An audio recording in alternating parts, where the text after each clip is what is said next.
So hello everyone, welcome to my channel commerce notes. आज हम इस वीडियो में कंपनी लॉ जो आपका सब्जेक्ट है बीकॉम थर्ड सेमेस्टर का, उसके कुछ previous year based important question answers को करेंगे। तो इस वीडियो में ये थोड़ी वीडियो लंबी रहेगी बिकॉज इसमें हम सारे के थोड़े कुछ इंपॉर्टेंट क्वेश्चन आंसर्स करने वाले हैं।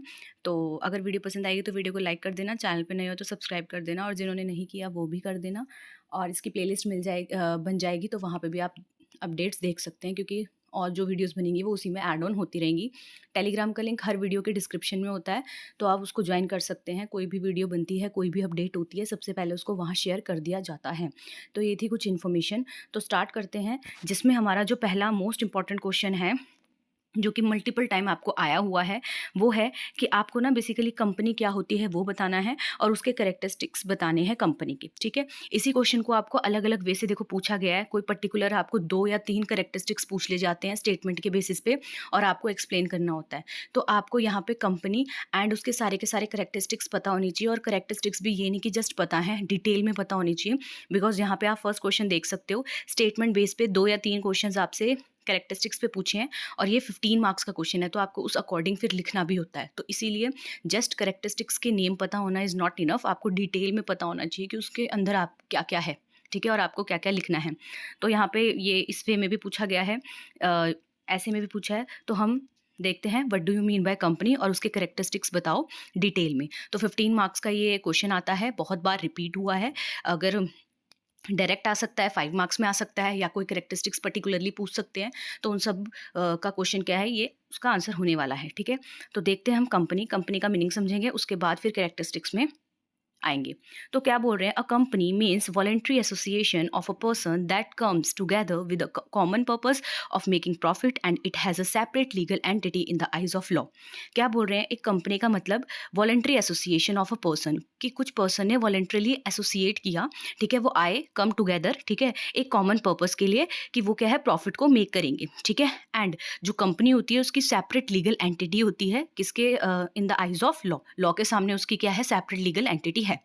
एक कंपनी है जो, a company is a corporate body. तो ये क्या होती है, कॉर्पोरेट बॉडी होती है जिसकी जो पर्सनैलिटी होती है वो अलग होती है, सेपरेट होती है उसके मेंबर से जिन्होंने उसे बनाया है। A company has perpetual succession and common seal. तो ये सारे के सारे बेसिकली फीचर्स हैं जो कि आगे हम डिटेल में पढ़ेंगे। ठीक है, तो उसका क्या है, परपेचुअल सक्सेशन और कॉमन सील होती है। एक कंपनी है जो comes into existence after incorporation. तो एक कंपनी है वो एग्जिस्टेंस पे आएगी कब, after incorporation under companies act 2013। After coming into existence it can sue and can be sued. तो एक बार क्या है, वो अगर एग्जिस्टेंस में आ गई, इनकॉर्पोरेशन अगर उसकी हो गई कंपनीज एक्ट 2013 में, तो अब वो क्या है, स्यू कर भी सकती है और उसके ऊपर क्या है, सू किया भी जा सकता है। ठीक है, तो अब देखते हैं, यहाँ पे आपको डेफिनेशन दे रखी है, आप पढ़ सकते हैं। तो अब हम आ जाते हैं इसमें करेक्टरिस्टिक्स पे। ठीक है, लास्ट में हम समरी में सम अप भी कर लेंगे, तो वहाँ पे भी आपको क्या है, डिटेल में एक जगह पे इजीली मिल जाएगा। तो स्टार्ट करते हैं करेक्टरिस्टिक्स। तो सबसे पहले है इनकॉर्पोरेटेड एसोसिएशन। एक कंपनी है जो इज़ एन एंटिटी। तो एक कंपनी ना एक एंटिटी होती है जिसे क्रिएट किया जाता है। ठीक है, ये तब क्रिएट होती है जब इसे रजिस्टर किया जाएगा कंपनीज एक्ट में। ठीक है, जो डेट ऑफ इनकॉर्पोरेशन है being the date of mention in its certificate of incorporation. कह रहे जो कंपनी की डेट ऑफ इनकॉर्पोरेशन है ना, वो कौन सी होगी, जो भी डेट मेंशन है उसके सर्टिफिकेट ऑफ इनकॉर्पोरेशन में is the date when it comes into existence. तो क्या है, उसमें मान लेंगे हम कि वो क्या है, एग्जिस्टेंस में आई थी, जो भी सर्टिफिकेट ऑफ इनकॉर्पोरेशन में क्या है उसकी डेट है। For forming a public company, कह रहे अगर पब्लिक कंपनी खोलनी है तो 7 मेंबर्स कम से कम चाहिए, और अगर प्राइवेट कंपनी खोलनी है तो 2 मेंबर एटलीस्ट चाहिए ही चाहिए। ठीक है, this person will subscribe their name. तो ये जो पर्सन होंगे ये सब्सक्राइब करेंगे नेम अपना मेमोरेंडम ऑफ एसोसिएशन में, एंड ऑल्सो कंप्लाई करेंगे जो भी लीगल रिक्वायरमेंट्स होती हैं इस एक्ट की। ठीक है, उसके बाद है आर्टिफिशियल लीगल पर्सन। एक कंपनी होती है जो वो आर्टिफिशियल लीगल पर्सन होती है in the eyes of law and can not act on its own. कह रहे ये एक आर्टिफिशियल पर्सन होती है आइज ऑफ लॉ के सामने, बट ये क्या है, एक्ट नहीं कर सकती अपने खुद, मतलब वो कैसे एक्ट करेगी, है ना। तो for its day to day affairs, जो भी उसके डे टू डे ऑपरेशंस वगैरह होंगे, तो उसको वो एक्ट कैसे करेगी, तो इट हैज़ टू एक्ट। तो ये एक्ट करती है किसके थ्रू, बोर्ड ऑफ डायरेक्टर्स के थ्रू, जिसको इलेक्ट किया जाता है शेयर होल्डर्स के द्वारा। ठीक है, उसके बाद है हमारा next, separate legal entity. A company has a legal, independent and distinct entity from its member. तो एक कंपनी है जो उसकी जो लीगल और इंडिपेंडेंट एंटिटी होती है उसके मेंबर से, जो creditors of the company can not sue individual members. तो जो क्रेडिटर होते हैं ना उस कंपनी के, वो इंडिविजुअल मेंबर को नहीं स्यू कर सकते हैं, ठीक है, अपनी मनी को रिकवर करने के लिए, ओनली फ्रॉम द कंपनी। वो क्या है, मतलब कंपनी की खुद की एक आइडेंटिटी है। सिमिलरली जो कंपनी है इज नॉट एनी वे, और कंपनी भी लाइबल नहीं होगी फिर कि अगर उसके कोई जो इंडिविजुअल मेंबर है उसने अगर कोई डेट ले लिया तो कंपनी पे नहीं करेगी, क्योंकि कंपनी अगर जो लेगी वो कंपनी पे करेगी और उसके मेंबर जो लेंगे वो मेंबर पे करेंगे। मतलब कि कोई एक दूसरे के डेट्स वगैरह के लिए क्या है, लाइबल नहीं है। The property of a company is to be use for the benefit of the company only. मतलब जो भी प्रॉपर्टी कंपनी की है उसको यूज किया जाएगा बेनिफिट के लिए सिर्फ कंपनी के ही, ठीक है। पर्सनल बेनिफिट कोई नहीं ले सकता शेयर होल्डर उससे, ठीक है। उसके बाद है हमारा परपेचुअल एग्जिस्टेंस। तो एक कंपनी है ना, वो एक स्टेबल फॉर्म है बिजनेस ऑर्गेनाइजेशन की। मतलब इसकी जो लाइफ है वो डिपेंड नहीं है उसके जो भी इंडिविजुअल मेंबर्स हैं उनके ऊपर, ठीक है। मेंबर आएंगे जाएंगे बट जो कंपनी है वो क्या अपने ऑपरेशंस को करती रहेगी, ठीक है। तो यहाँ पे लिखा हुआ है लॉ ने क्रिएट किया है तो लॉ ही उसको डिसॉल्व कर सकता है। मेंबर क्या है, आएंगे जाएंगे, बट क्या है जो कंपनी है वो क्या है, चलती रहेगी चलती रहेगी। लॉ ने क्रिएट किया है तो लॉ ही क्या है, इसे डिसॉल्व कर सकता है, ठीक है। तो यहाँ पे एग्जाम्पल दे रखा है, आप पढ़ सकते हो। फिर है कॉमन सील। तो कॉमन सील में क्या बोल रहे हैं कि as was pointed out earlier, a company being an artificial person. अब कंपनी तो क्या है, एक आर्टिफिशियल पर्सन है, ठीक है। Has no body similar to natural person. तो ऐसे कोई नेचुरल पर्सन की बॉडी तो है नहीं कि वो साइन करेगी डॉक्यूमेंट को खुद से। तो वो क्या है, उसका जो साइन है वो क्या है, नेचुरल पर्सन करते हैं जिन्हें हम डायरेक्टर्स बोलते हैं, ठीक है। But having a legal personality distinct from the person holding position. पर उसकी पर्सनैलिटी अलग होती है कंपनी की अपने मेंबर से। अब क्या बोल रहे हैं कि it can be bound by only those document which bear it signature. तो कह रहे हैं कि जो कंपनी है उसमें उसके सिग्नेचर जहाँ जहाँ होंगे वो उसी के लिए रिस्पॉन्सिबल होगी। देयरफॉर जो लॉ है उसने प्रोवाइड किया है कि आप ना कॉमन सील का यूज़ कर सकते हो जिसमें कंपनी का नाम होगा, ठीक है। एंड ये जहाँ जहाँ लगेगी दैट मीन्स हम बोल देंगे कि कंपनी ने क्या कर दिए, सिग्नेचर कर दिए। तो जिस जिस जिस डॉक्यूमेंट में वो कॉमन सील होगी तो हम बोलेंगे कि हाँ भाई अब जो कंपनी है वो लीगली बाइंडिंग है, ठीक है। अब ये जो डॉक्यूमेंट है वो लीगली बाइंडिंग है और कंपनी इसके लिए क्या है, रिस्पॉन्सिबल है, ठीक है। उसके बाद है लिमिटेड लाइबिलिटी। अ कंपनी में भी कंपनी लिमिटेड बाय शेयर। तो एक जो कंपनी होती है वो हो सकता है कंपनी लिमिटेड बाय शेयर हो और कंपनी लिमिटेड बाय गारंटी। तो अगर जो कंपनी है वो लिमिटेड बाय शेयर्स है तो जो लाइबिलिटी है उसके मेंबर की वो उतनी ही लिमिटेड होगी जितना भी उन्होंने अपने शेयर की अनपेड वैल्यू अभी तक नहीं दी हुई है, ठीक है। फॉर एग्जांपल यहाँ दिया है कि अगर जो कंपनी है उसने इशू किए थे शेयर 10 रुपीज़ के और उसने 7 ही मंगाए हैं अपने मेंबर से, तो मेंबर सिर्फ लाइबल है 3 रुपये और के लिए, ठीक है। अगर एक जो कंपनी है वो लिमिटेड बाय गारंटी है, ठीक है, तो यहाँ पे क्या होगा फिर कि the liability of member is limited to such amount कि जितना उसने गारंटी दी है ना उतनी क्या है वो मतलब जो मेंबर्स होंगे वो क्या होंगे, लाइबल होंगे। The liability of share holder of a company are usually limited होती है, ठीक है। फिर है नेक्स्ट हमारा 7th पॉइंट, ट्रांसफरेबल शेयर्स। तो अगर हम पब्लिक कंपनी की बात करें तो जो शेयर्स जो है फ्रीली ट्रांसफरेबल होते हैं। जो राइट टू ट्रांसफ़र है शेयर का वो क्या एक स्टैट्यूटरी राइट है and it can not be taken away by provisions in the article. तो इसे लिया नहीं जा सकता प्रोविजन डाल के आर्टिकल्स में। हाउएवर जो आर्टिकल है वो प्रिस्क्राइब कर सकते हैं कि क्या मैनर होगा उन ट्रांसफ़र ऑफ शेयर्स का अगर किसी को करना है तो, ठीक है। फिर नेक्स्ट है आपका separate property. As a company is a legal person. एक जो कंपनी है वो एक लीगल पर्सन है, अपने मेंबर से अलग है, तो वो कैपेबल है कि वो क्या है, ओन, एंजॉय एंड डिस्पोज कर सकती है प्रॉपर्टी को अपने खुद के नाम से। ऑल्दो जो कैपिटल और एसेट्स होते हैं जो भी कंट्रीब्यूट किए हैं वो शेयर होल्डर ने किए हैं, दे आर नॉट प्राइवेट, पर वो एंड जॉइंट ओनर, पर वो क्या है, प्राइवेट या जॉइंट ओनर नहीं है उस प्रॉपर्टी के। कंपनी क्या, the company is a real person in which all property. तो जो कंपनी है, कंपनी की वो रियल प्रॉपर्टी है और उसका जो उसको बेचा जाएगा, जो भी किया जाएगा वो क्या है, बेनिफिट उसी को मिलेगा कंपनी को। फिर 9th पॉइंट है डेलीगेटेड मैनेजमेंट। तो यहाँ पे क्या बोला गया है, और joint stock company is autonomous. जो एक जॉइंट स्टॉक कंपनी होती है वो क्या है, ऑटोनॉमस, सेल्फ गवर्निंग और सेल्फ कंट्रोलिंग ऑर्गेनाइजेशन होती है। It has large number of member. तो उसके क्या बहुत सारे मेंबर होते हैं। अब सारे के सारे मेंबर्स हैं जो वो पार्ट थोड़ा ना ले सकते हैं मैनेजमेंट में, कंपनी के सारे अफेयर्स में। तो एक्चुअल कंट्रोल और मैनेजमेंट क्या है, डेलीगेट कर दिया जाता है शेयर होल्डर के द्वारा कुछ इलेक्टिव रिप्रेजेंटेटिव को, और उन्हीं इलेक्टिव रिप्रेजेंटेटिव को डायरेक्टर बोला जाता है बेसिकली।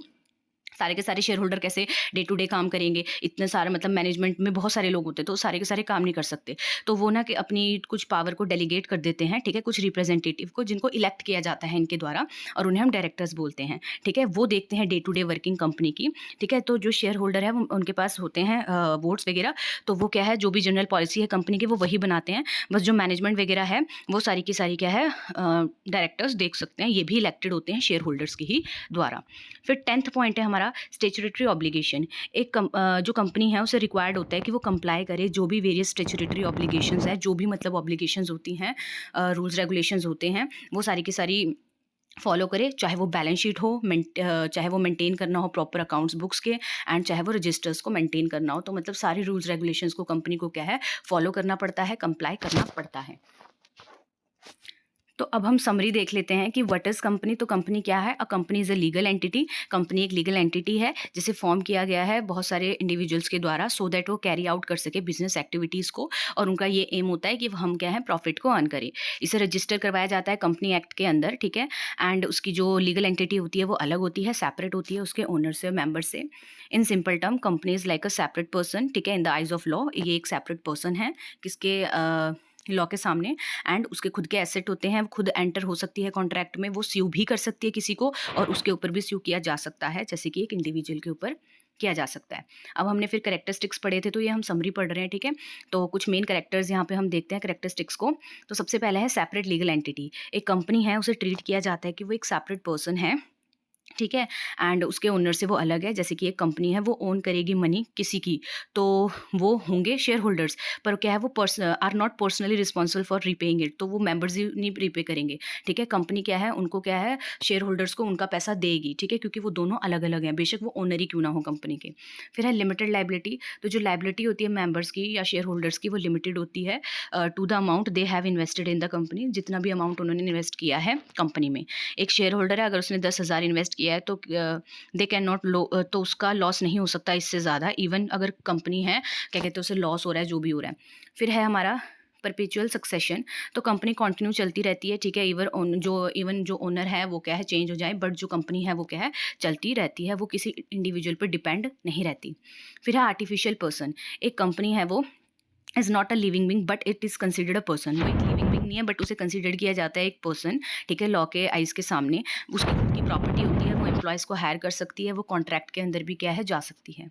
फिर है ट्रांसफरेबिलिटी ऑफ शेयर्स। अगर हम पब्लिक कंपनी की बात करें, तो जो शेयर्स हैं उन्हें फ्रीली ब्रॉट और सोल्ड किया जा सकता है शेयर होल्डर्स के द्वारा, विदाउट अफेक्टिंग कंपनीज ऑपरेशन। बस कंपनी के ऑपरेशन को अफेक्ट नहीं होना चाहिए। नेक्स्ट है कॉमन सील। तो एक कंपनी है जो उसके कॉमन सील होती है, ठीक है, मतलब कि वो एक ऑफिशियल सिग्नेचर के तौर पे काम करते हैं लीगल डॉक्यूमेंट में। तो यहाँ डॉक्यूमेंट है लाइक प्रॉपर्टी एग्रीमेंट हो गया, वहाँ पे कंपनी की कॉमन सील होगी, तो वो क्या है, एक सिग्नेचर के तौर पे काम करेगी। फिर है हमारा capacity to sue and be sued. Company है जो वो फाइल कर सकती है लॉ सूट, ठीक है, किसी भी पर्सन के अगेंस्ट, और उसके नाम पे भी किया जा सकता है। तो एक कंपनी है, उसने स्यू कर दिया अनदर कंपनी को ब्रीच ऑफ कॉन्ट्रैक्ट के बेसिस पे। फिर है separation of ownership and management. तो कह रहे जो ओनर्स होते हैं, शेयर होल्डर होते हैं, वो डायरेक्टली मैनेज नहीं करते हैं कंपनी को, कभी कभी करते भी हैं, कभी कभी बहुत सारी जो मैनेजमेंट है वो सारी की सारी डे टू डे एक्टिविटीज़ को नहीं देख सकती, तो इंस्टेड वो अपॉइंट कर देते हैं डायरेक्टर्स को, सो दैट वो हैंडल कर सकें डे टू डे ऑपरेशंस को। फिर है कैपिटल रेजिंग एबिलिटी। तो एक कंपनी है, वो रेज कर सकती है फंड इशू करके, शेयर्स, डिबेंचर्स और लोन। तो कंक्लूजन देखें हम, तो एक जो कंपनी है वो अलग है, ठीक है, उसकी एक लीगल एंटिटी है जिसे क्रिएट किया गया है बिजनेस पर्पसेस के द्वारा। इसके जो फीचर्स थे, जैसे कि लिमिटेड लाइबिलिटी हो गया, परपेचुअल सक्सेशन हो गया, सेपरेट लीगल एंटिटी हो गया, ये इसे popular form of business organisation बनाते हैं, ठीक है। और जो भी हमने इसके कैरेक्टरिस्टिक्स पढ़े हैं, ये अलाउ करते हैं कंपनी को कि वो ऑपरेट कर सकती है बहुत अच्छी तरीके से और ग्रो हो सकती है, और ये क्या है, उसे प्रोटेक्शन भी दी है उसके ओनर से, ठीक है। तो हमने क्या पढ़ा, एक बार और देख लेते हैं। तो एक कंपनी लीगल एंटिटी है जिसे कंपनी एक्ट के अंदर क्या है, रजिस्टर्ड है वो, ठीक है। सेपरेट आइडेंटिटी होती है उसकी, उसके ओनर से, जिसे क्रिएट किया जाता है बिजनेस एक्टिविटीज़ को करने के लिए। फिर हमने कैरेक्टरिस्टिक्स यहाँ पे पढ़े, तो ये क्या आप लास्ट में देख सकते हो रिवीजन पर्पज़ के लिए, कि सेपरेट लीगल एंटिटी है, ठीक है, लिमिटेड लाइबिलिटी है, परपेचुअल सक्सेशन है, आर्टिफिशियल पर्सन है, ट्रांसफरेबिलिटी ऑफ शेयर्स है, capacity to sue and be sued, and separation of ownership and management, and capital raising. तो ये हमने पढ़ा था। तो होप आपको ये क्वेश्चन समझ आया होगा। अब हम चलते हैं नेक्स्ट क्वेश्चन में, जो कि एक और इंपॉर्टेंट क्वेश्चन होने वाला है। सो नेक्स्ट क्वेश्चन है हमारा, what is memorandum of association, explain the clauses included in memorandum of association. तो ये क्वेश्चन भी आपको 15 मार्क्स में बहुत बार आया है, तो आने के चांसेस हैं। तो देखते हैं अगर आ जाएगा, कैसे करना है समझते हुए चलते हैं basically.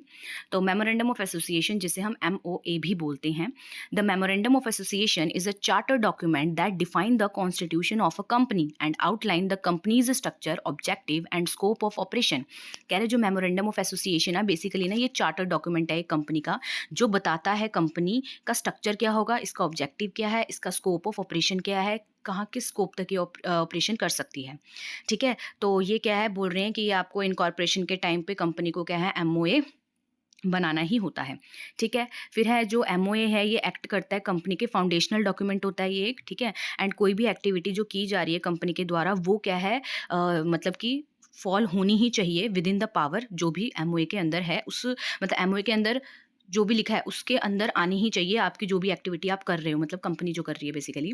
It is essentially set the framework, ये बेसिकली क्या है, फ्रेमवर्क सेट करती है कि कंपनी के इंटरनल अफेयर एंड कैसे कंपनी क्या है, बाहर की कंपनी के साथ या बाहर आउटसाइड द वर्ल्ड कंपनी का है जो, उससे कैसे क्या है डील करेगी, बात करेगी, कम्युनिकेट करेगी, ठीक है। फिर अगर हम देखें क्लॉजेस क्या हैं जो इंक्लूडेड होते हैं मेमोरेंडम ऑफ एसोसिएशन में, तो सबसे पहला है नेम क्लॉज। अब इसमें क्या होता है, नेम क्लॉज में ये स्पेसिफाई करता है कि नेम ऑफ द कंपनी क्या है। तो the name must and with, अब जो नेम है उसके एंड में क्या लिखा होना चाहिए, या तो प्राइवेट लिमिटेड लिखना चाहिए, लिखा होना चाहिए प्राइवेट कंपनी है अगर तो, और लिमिटेड लिखना होना चाहिए अगर वो पब्लिक कंपनी है तो। जो नेम है मस्ट नॉट बी आइडेंटिकल, वो आइडेंटिकल नहीं होना चाहिए, मतलब किसी और की कंपनी के जैसा मेल ना खाता हो, ठीक है। और सिमिलर भी नहीं होना चाहिए अगर कोई एग्जिस्टिंग कंपनी का कोई नाम है वो, एंड और रजिस्टर्ड ट्रेडमार्क जैसा भी नहीं होना चाहिए, ठीक है। The name must also comply with guidelines, तो जो नेम है वो क्या है, गाइडलाइंस को भी फॉलो करे जो भी मिनिस्ट्री ऑफ कॉर्पोरेट अफेयर्स ने क्या है इशू की हैं। एग्जाम्पल है जैसे कि एबीसी टेक्नोलॉजी प्राइवेट लिमिटेड है, तो वो क्या है XYZ LTD लगाएगी ही लगाएगी। सेकंड है रजिस्टर्ड ऑफिस क्लोज। अब इसमें क्या है, ये क्लॉज स्पेसिफाई करता है कि किस स्टेट में आपकी कंपनी रजिस्टर्ड है, आपका जो कंपनी का रजिस्टर्ड ऑफिस है वो कहाँ है, लोकेटेड कहाँ है। जो रजिस्टर्ड ऑफिस है वो क्या है आपका इंडिया में होना चाहिए, एंड जो परसाइज एड्रेस क्या है आपको यहाँ पे आप प्रोवाइड बाद में भी कर सकते हो। कंपनी नोटिफाई करेगी रजिस्ट्रार ऑफ कंपनी को अपना ऑफिस एड्रेस इनकॉर्पोरेशन की प्रोसेस के बाद, ठीक है। फिर है ऑब्जेक्ट क्लॉज, ये जो क्लॉज है ये डिफाइन करता है मेन ऑब्जेक्ट क्या है कंपनी का, ठीक है, कि क्या बिजनेस एक्टिविटीज़ वो करेगी। जो ऑब्जेक्ट क्लॉज है ये स्पेसिफाई करता है कि स्कोप क्या है कंपनी के ऑपरेशन का, एंड जो एक्टिविटी है अगर वो इसके आउटसाइड कर देगी अगर, तो वो इनवैलिड हो जाएगी, ठीक है। अब इसके अंदर क्या क्या आता है, मेन ऑब्जेक्ट आता है, जैसे कोर एक्टिविटीज़ क्या होंगी कंपनी की। फिर एंसिलरी ऑब्जेक्टिव्स आते हैं, इसमें सेकेंडरी या फिर सपोर्टिव एक्टिविटीज़ क्या है जो कर सकती है कंपनी। नेक्स्ट है अदर ऑब्जेक्टिव, इसमें क्या है कोई अदर एक्टिविटी जो कंपनी क्या है हो सकता है कल को करे। एग्जाम्पल है अगर उसे कैरी आउट करना है to carry on the business of software development, consultancy and IT solution. अब है लाइबिलिटी क्लॉज, इस क्लॉज में ये डिफाइन करता है कि जो लाइबिलिटी है कंपनी की मेंबर की, शेयर होल्डर की, वो क्या होगी इन केस ऑफ कंपनी अगर फेस करती है इंसॉल्वेंसी या लिक्विडेशन। अगर एक लिमिटेड कंपनी है तो स्पेसिफाई करेगी कि लाइबिलिटी ऑफ मेंबर्स है वो लिमिटेड है उतनी अमाउंट का जितना उन्होंने अभी अनपे किया हुआ है। And company limited by guarantee है तो लाइबिलिटी ऑफ मेंबर लिमिटेड रहती है जितना भी अमाउंट उन्होंने गारंटी किया था, ठीक है, कि अगर लिक्विडेशन होती है तो हम इतना पे करेंगे। फिर है कैपिटल क्लॉज, इस क्लॉज ये जो क्लॉज है ये स्पेसिफाई करता है कि टोटल कैपिटल कितनी है कंपनी की, कितने नंबर ऑफ शेयर्स हैं and value of each share कितनी है। नेक्स्ट ये डिफाइन करता है कि ऑथोराइज्ड कैपिटल कंपनी की कितनी है, मतलब कितना मैक्सिमम अमाउंट कंपनी क्या है रेज कर सकती है इशू करके शेयर्स को। एंड ये ऑल्सो प्रोवाइड करता है division of capital into shares of a fixed amount, ठीक है। उसके बाद है आपका सब्सक्रिप्शन क्लॉज, ये जो क्लॉज है इसमें आप नेम ऑफ द सब्सक्राइबर्स जो फाउंडर और इनिशियल शेयर होल्डर्स होते हैं वो लिखा होता है to a memorandum of a company. Subscribers agree होते हैं कि वो क्या है लेंगे certain number of shares company के, कब, at the time of its formation, जब वो फॉर्म हुई है, and are the first members of the company, और क्या वो first members of the company है। फिर है the number of share subscribe must match the capital mention, जो जितने भी नंबर ऑफ शेयर्स हैं वो सब्सक्राइब जो आपने किए हैं वो मैच होने चाहिए कैपिटल जितने भी मेंशन है हमारे कैपिटल क्लॉज में। फिर अदर क्लॉजेज है लाइक पावर क्लॉज हो गया, इसमें पावर ऑफ द कंपनी लिखा होता है। एंड एसोसिएशन क्लॉज हो गया, इसमें रिकॉर्ड होता है कि क्या इंटेंशन ऑफ सब्सक्राइबर्स हैं फॉर्म करने की कंपनी को, एंड उनका अग्रीमेंट क्या है, ठीक है, कि वो मतलब क्या एग्रीमेंट है उनका मेंबर बनने का कंपनी में। तो इंपॉर्टेंस देखें अगर हम मेमोरेंडम ऑफ एसोसिएशन की, तो देखो ये डिफाइन करता है पावर, ये स्कोप बताता है, पावर बताता है कंपनी की कितनी होगी। ये उसका क्या है मेन फाउंडेशनल डॉक्यूमेंट है जिसमें क्या है उसके सारा का सारा स्ट्रक्चर बेसिकली लिखा होता है, ऑब्जेक्टिव वगैरह। Then protection from share for share holder are protected by the doctrine of ultra vires, meaning that the company can not undertake activities beyond the scope outline its memorandum of association. तो company ऐसी कोई activity नहीं कर सकती जो कि scope के ही बाहर हो जाएंगे मेमोरेंडम ऑफ एसोसिएशन की। नेक्स्ट है पब्लिक रिकॉर्ड, ये प्रोवाइड करता है क्लैरिटी थर्ड पार्टी को कि कंपनी के क्या ऑब्जेक्टिव है, लाइबिलिटीज हैं एंड कैपिटल स्ट्रक्चर है। तो कंक्लूजन देके हम, तो जो मेमोरेंडम ऑफ एसोसिएशन है ये बहुत ही इंपॉर्टेंट डॉक्यूमेंट है कंपनी के लिए, क्योंकि ये सेट करता है क्या लीगल फ्रेमवर्क होना चाहिए जिसके अंदर कंपनी ऑपरेट करेगी। अगर कोई भी चेंज करना, any change in the clauses of memorandum of association require, अगर आपको कोई भी क्लॉज में चेंज करना है मेमोरेंडम ऑफ एसोसिएशन के, तो इसमें रिक्वायर होता है कि आपको अप्रूवल लेना पड़ेगा शेयर होल्डर से, and may need to be filed, और उसे क्या है फाइल करना पड़ सकता है आपको रजिस्ट्रार ऑफ कंपनीज में। जो कंटेंट है एमओए का वो इंश्योर करता है कि जो भी स्टेक होल्डर्स है, चाहे वो डायरेक्टर हो, शेयर होल्डर्स हो, क्रेडिटर्स हों, वो अंडरस्टैंड करे कंपनी की ऑपरेशनल बाउंड्रीज क्या हैं एंड कमिटमेंट्स क्या हैं। तो होप आपको ये क्वेश्चन भी समझ आया होगा, मेमोरेंडम ऑफ एसोसिएशन जिसमें हमने डिटेल में डिस्कस किया। नेक्स्ट देखते हैं हम, नेक्स्ट क्वेश्चन है हमारा बायबैक ऑफ शेयर्स। तो इसकी डिटेल एक्सप्लेनेशन देखते हैं। तो क्या बोल रहे हैं कि जो बायबैक ऑफ शेयर्स है इसका क्या मतलब होता है। बेसिकली ना ये एक प्रोसेस होती है जिसमें कंपनी ना रीपरचेज कर लेती है, मतलब वापस से खरीद लेती है अपने खुद के शेयर अपने ही शेयर होल्डर्स से। ठीक है, ये प्रीमियम पे खरीद सकते हैं, मार्केट प्राइस जो भी चल रहा है उसके प्रीमियम पे खरीद सकते हैं। ये क्या है, ये प्रोसेस इसलिए की जाती है सो दैट हम रिड्यूस कर सके जो भी नंबर ऑफ आउटस्टैंडिंग शेयर हैं, ठीक है, मार्केट में। इससे होगा क्या कि जो भी एग्जिस्टिंग रिमेनिंग शेयर होल्डर्स है ना, उनकी ओनरशिप क्या है कंपनी में बढ़ जाती है। ठीक है, तो अगर हम बात करें तो बायबैक ऑफ शेयर्स है जो, इससे कौन सा सेक्शन डील कर रहा है, कंपनीज एक्ट 2013 का सेक्शन 68। ठीक है, एंड अलॉन्ग विद रूल्स जो भी प्रिस्क्राइब किए गए हैं मिनिस्ट्री ऑफ कॉर्पोरेट अफेयर्स के द्वारा। तो कुछ प्रोविजंस देख लेते हैं जो क्या है हमें दिए गए हैं बायबैक ऑफ शेयर्स के रिगार्डिंग। तो सबसे पहले एलिजिबिलिटी देखें तो only fully paid up share है उन्हें रीपरचेज किया जाएगा, मतलब जिन पे जो फुल्ली पेड है, अगर 10 रुपये की कॉल थी तो 10 के 10 क्या है पेड अप है, तो उन्हें ही आप क्या कर सकते हो, रीपरचेज कर सकते हो। फिर the buyback can be done bye a company only if, तो बायबैक तभी कंपनी के द्वारा किया जा सकता है अगर जो कंपनी है वो सॉल्वेंट है, मतलब वो पे कर सकती है अपने डेट को एंड लाइबिलिटी को। बायबैक अथोराइज्ड है आपके आर्टिकल ऑफ एसोसिएशन में, मतलब लिखा भी होना चाहिए कि आप कर सकते हो बायबैक, आपके आर्टिकल ऑफ एसोसिएशन में लिखा होना चाहिए। नेक्स्ट, एक स्पेशल रेजोल्यूशन क्या है पास कराना होता है जनरल मीटिंग में, meeting of the shareholders में, unless the companies is a private limited company, in which case it can pass an ordinary resolution. अगर वो प्राइवेट लिमिटेड कंपनी नहीं है वहाँ पे क्या है ऑर्डिनरी रेजोल्यूशन क्या है पास करा सकते हैं। नेक्स्ट देखते हैं लिमिट्स ऑन बायबैक। एक कंपनी बायबैक कर सकती है अपने शेयर को only 25% total paid up capital का and free reserve in any financial year, किसी भी फाइनेंशियल ईयर में। इन केस जो सिक्योरिटी लिस्टेड है स्टॉक एक्सचेंज में, तो जो बायबैक है वो सब्जेक्टेड टू, मतलब कि किसकी गाइडेंस के अकॉर्डिंग भी आपको फॉलो करना पड़ेगा, सेबी की, security and exchange board of India, जो भी उन्होंने रेगुलेशंस दिए हैं, एंड कंपनी के आर्टिकल ऑफ एसोसिएशन के अकॉर्डिंग। सोर्सेज ऑफ फंड, अच्छा बायबैक करोगे आप तो पैसे देने आपने, तो क्या सोर्सेज होंगे, कहाँ से दोगे। तो एक कंपनी बायबैक कर सकती है अपने शेयर्स को सबसे पहले फ्री रिजर्व से, फिर सिक्योरिटी प्रीमियम अकाउंट से, फिर प्रोसीड्स जो भी आई है इशू करके शेयर्स, और अदर कोई भी स्पेसिफाइड सिक्योरिटी है तो।